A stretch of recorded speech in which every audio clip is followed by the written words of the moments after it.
আজকের মাছ রান্নাটা আমি অন্যরকম পদ্ধতিতে করে দেখাবো তোমাদের। চলো দেখে নেওয়া যাক কেমন করে আজ রুই কারি করি। তো প্রথমে আমি মাছগুলোকে ভালো করে ধুয়ে নিয়েছি, এরপর একে একে মশলাগুলো দিয়ে দেবো। এখানে লাগছে হলুদ গুঁড়ো, লঙ্কা গুঁড়ো, স্বাদ মতো লবণ এবং সামান্য একটু সরিষার তেল। সেগুলোকে আমি ভালো করে মাখিয়ে ম্যারিনেট করে আধা ঘন্টা রেখে দেবো। একটি চাটু নেবো, চাটুতে তেল দিয়ে সেই মাছগুলোকে ভালো করে ডিপ ফ্রাই করে নেব। মাছগুলো ডিপ ফ্রাই হয়ে এলে নামিয়ে নেব।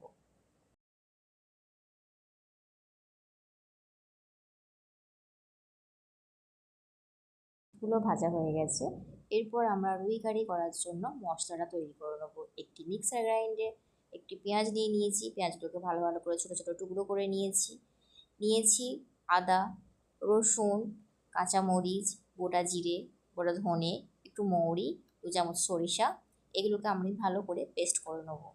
লাগছে আর একটি টমেটোটাকে আমি ভালো করে পেস্ট করে নেব। এরপর একটি কড়াইয়ে পরিমাণ মতো তেল দিয়ে তাতে আমি ওই পেঁয়াজ আর সরিষা পেস্টটা দিয়ে দেবো। সরিষা পেস্টটা এবার ভালো করে কষিয়ে তাতে আমি দারচিনি এবং এলাচ ভালো করে গুঁড়িয়ে তাতে দিয়ে দেবো। এবার জল দিয়ে একটু একটু করে ওই মশলাটাকে কষতে হবে। এবার আমরা একে একে গুঁড়ো মশলাগুলো দিয়ে দেবো।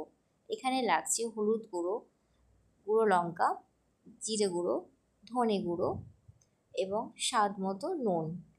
এগুলোকে দিয়ে ভালো করে মিশিয়ে নেব। এরপর আমরা টমেটো পেস্টটা দিয়ে দেবো। টমেটো পেস্টটা দিয়ে এবার ভালো করে আমরা এই মশলাটাকে মাখিয়ে যতক্ষণ না তেল ছাড়ছে ততক্ষণ আমরা একটু একটু করে জল দিয়ে কষতে থাকবো। মশলাটা ভালোভাবে কষিয়ে নিয়ে এবার আমি পরিমাণ মতো জল দিয়ে দেবো। জলটা ফুটে উঠলে এরপর আমি ভাজা মাছগুলোকে একে একে কড়াইয়ের মধ্যে ছেড়ে দেবো। ঝোলটা যেহেতু একটু গাঢ় হয়ে গেছে তাই আমি একটু জল দিয়ে পাতলা করে নেব। এরপর ফুটে উঠলে একটি ঢাকনা চাপা দিয়ে দেবো। ঢাকনা দিয়ে আমি 5 মিনিট জোর দিয়ে ফুটিয়ে নেব। এরপর ঢাকনাটা খুলে যখন দেখবেন যে তেল ছেড়ে দিয়েছে তখনই বুঝবেন যে আপনার রুই কারি হয়ে গেছে।